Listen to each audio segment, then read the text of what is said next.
Greetings, fellow travellers and fellow mystics. Here in Australia, we have just completed going through the winter solstice. And back in the home of my heart and my birth, it is also the completion of the summer solstice. In the esoteric and mystical calendars, and especially the neo-pagan calendars, these are important and sacred times. Whether it is the 4 quarters or it is the division of 8, the marking of the movement of the earth through the seasons is something that joyfully has survived the last 2,000 years interregnum.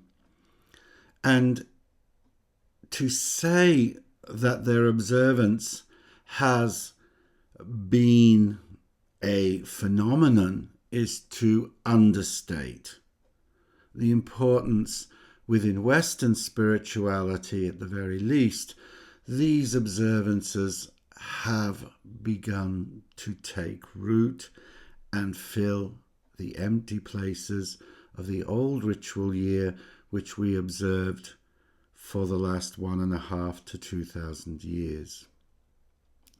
And it is a calendar that is far more in tune, in sync with the rhythms of our planet, rather than the ritualized rhythms of a text.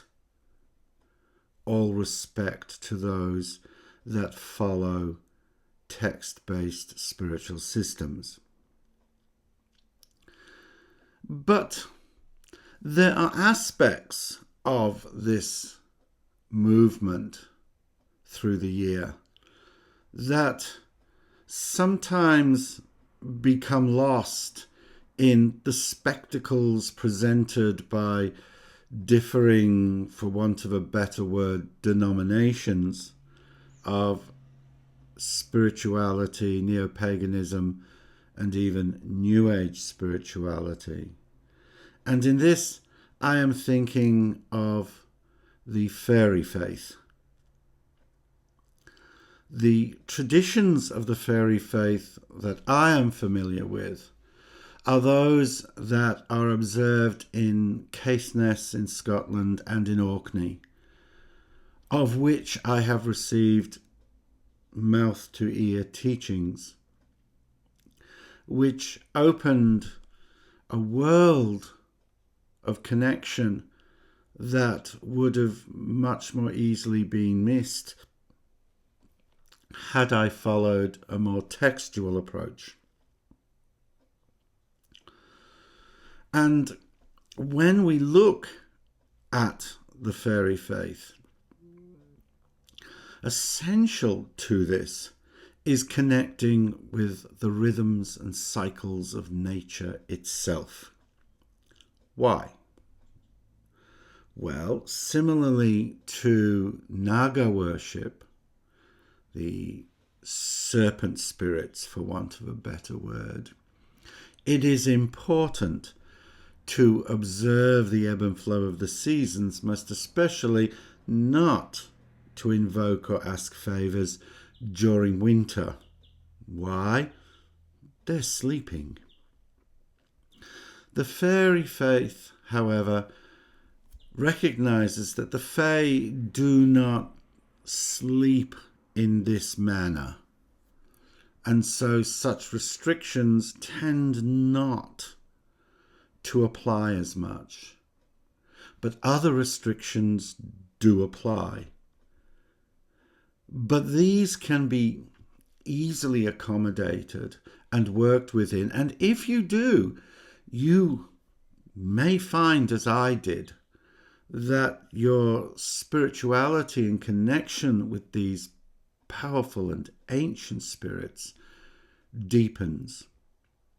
In my case, it caused a reconnection with these spirits that I had enjoyed as a child.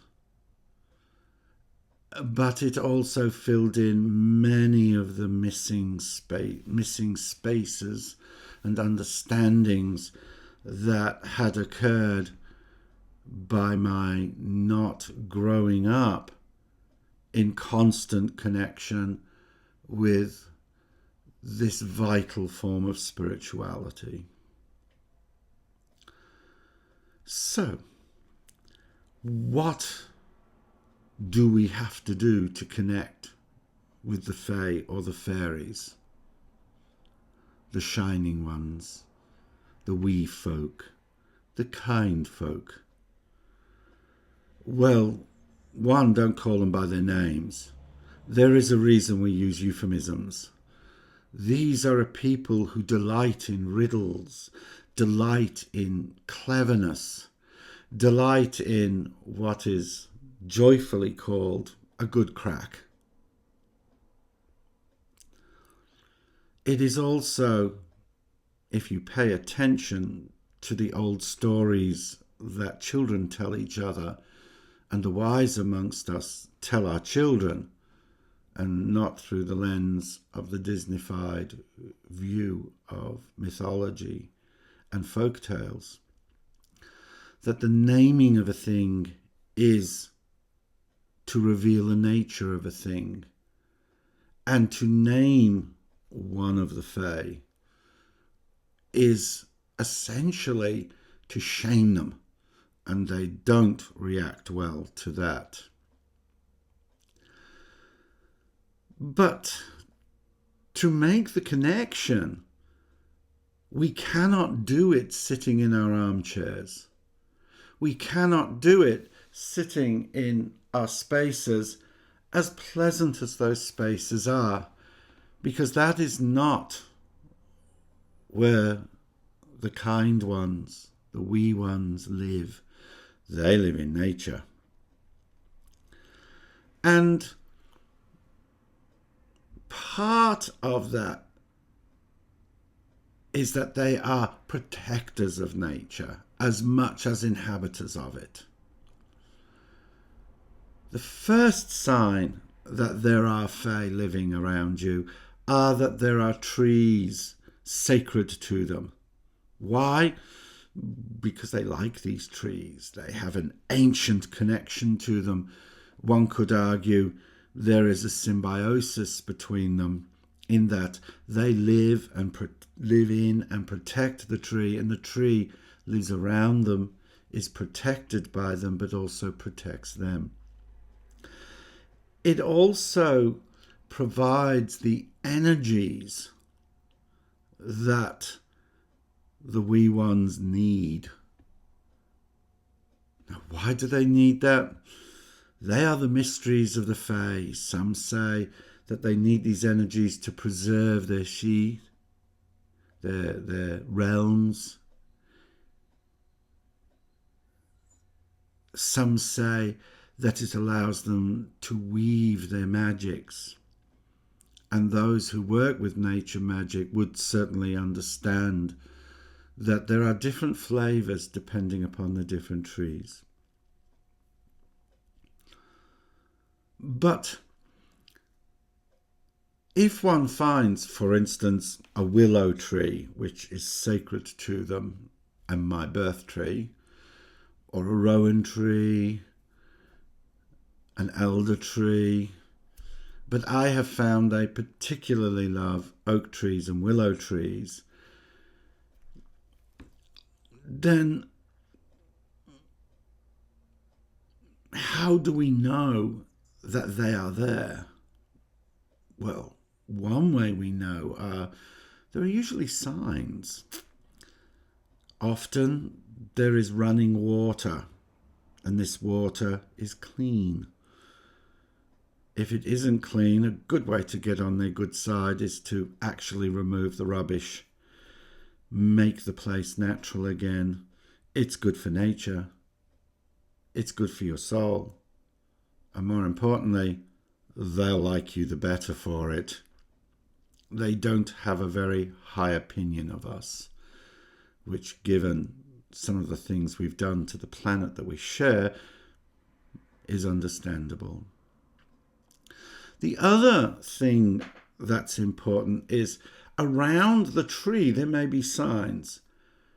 I know that when I lived in Paisley, a town just outside of Glasgow, there was a grotto that I used to visit and clean, and there was a stunning old oak tree growing above it. And at the base of this oak tree there were 3 openings in the ground, from which water flowed. And it flowed and it formed into a single stream, which made a little pond, and then that flew into a river. And this water was amazingly sweet, given it flowed under a shopping centre and a highway before it hit this grove. And yes, I did test it. And not by the way of drinking it and discovering at 1 o'clock in the morning, maybe I should have put it through a filter. But this rejoiced in me because clean water is a sign that the Fae are living in that place. And what is essential is when you visit these places, certainly at the dark and new moons, so the new and the full moon, you should bring food. Some milk is particularly liked, but also natural foods, grains, fruits, seeds. These are the things that they truly like. Foods that they can use. In Caithness and in Orkney, that I know of, it was traditional to leave a saucer of milk with some food that they would like at your back door. But I live in Australia, and much as when I spent time in Liverpool, it's a bit dangerous to leave food at your back door because it will attract rats. And they are not necessarily the friendliest of rats. And once they know that there's food there, they will actually try and break into your house because they're looking for food, quite understandably. And the last thing you want is to get into a battle with the rat clans, especially the really, really big ones that live in town. So when you go to these places, yes, it's important, leave some food. Another thing you can do is to tie ribbons around the branches of the tree. And it's important that these ribbons are natural, not plastic. Why? Natural ribbons will decay. So as the tree grows, the ribbon is not going to cut into the branch. If you are going to connect with creatures that see themselves as the guardians of nature, it's important not to damage the places that are important to them. The other thing that you offer that they particularly love is music. Now, much as when you speak with them, so with the music, it is important to not have loud, garish music. And certainly not music played upon metallic instruments. And if the instrument has iron in it, then if you want to set up a conflict with these creatures, you've basically declared war. Iron is not something they like in their sacred spaces or around them. Likewise, it's important to try and not have iron on your body or in your bundle,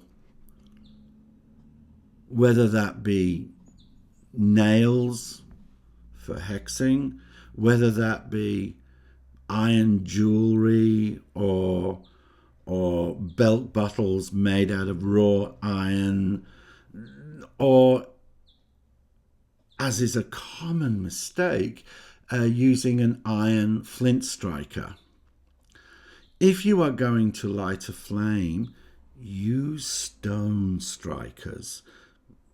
It'll take a little longer than a metal flint striker, but you are less likely to offend the wee ones. The other thing that is important is to be open.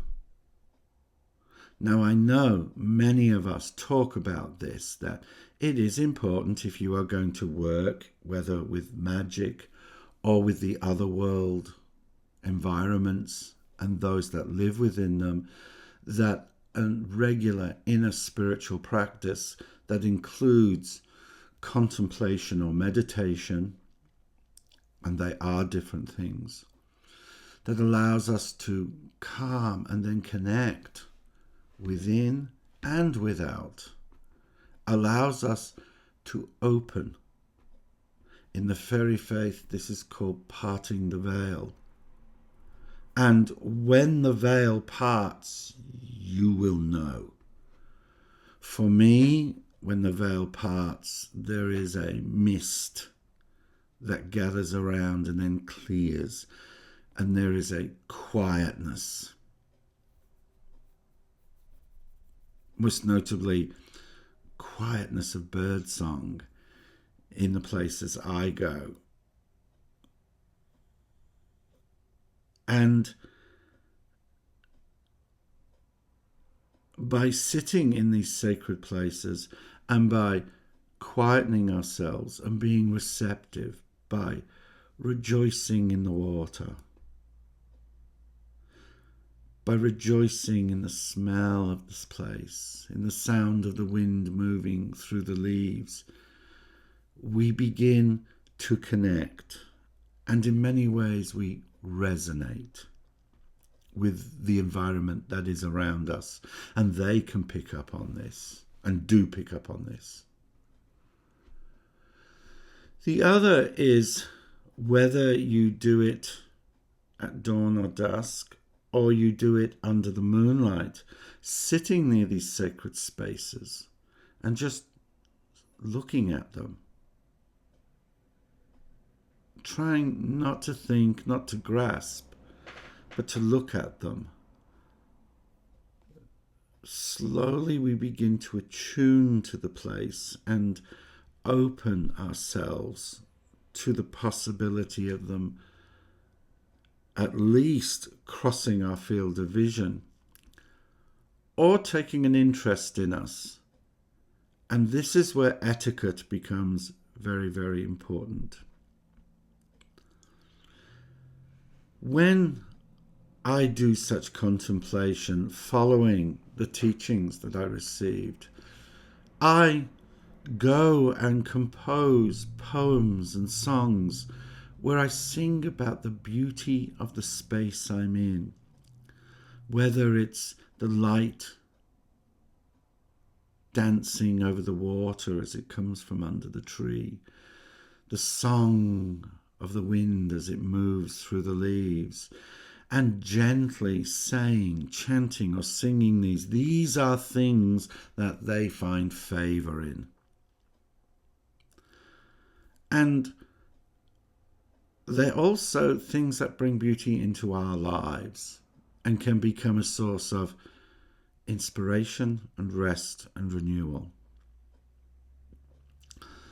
But the important thing is not to think that just by summoning, just by doing these things once or twice, you're going to forge a connection. They have not survived as long as they have by going willy-nilly around the place, letting everyone know where they are.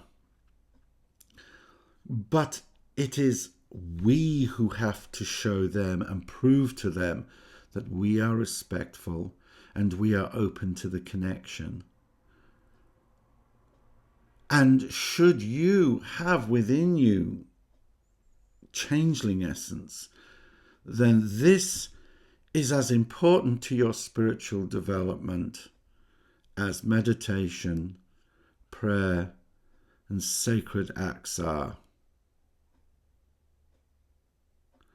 So, if you wish to connect with the wee ones, if you wish to understand them and be open to their inspiration, let go of your preconceptions. Let go of your idea of a goal. That is human thinking. And think more like nature.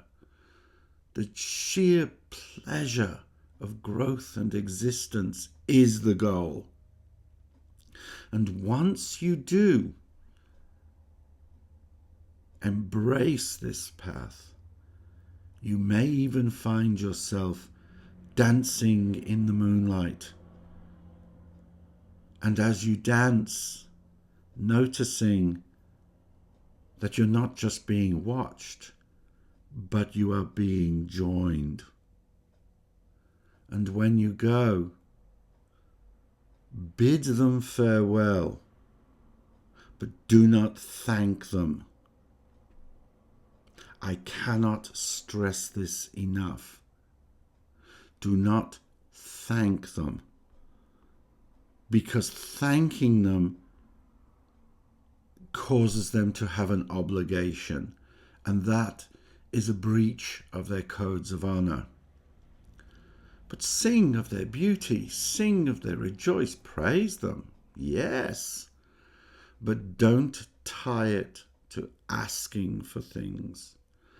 The goal of working with the Fae is communion and entering into the paths of the other world. It is not to have some otherworldly cargo cult spirituality. They will know this, and if you are lucky, they will avoid you, and if you're unlucky, they can be a cause of much mischief. But if you learn to dance with them, and if your heart and mind open to the rhythms of nature, then wisdom, knowledge, and also wonder are the gifts that they have and that we can share and bring forth in ourselves. And in so doing, join together with our friends in the other worlds as we bring joy, healing, and blessings to the natural world around us. I am Dr. Shimon de Valencia, and I, like you, am a merry mystic. Om Shanti, Shanti, Shanti.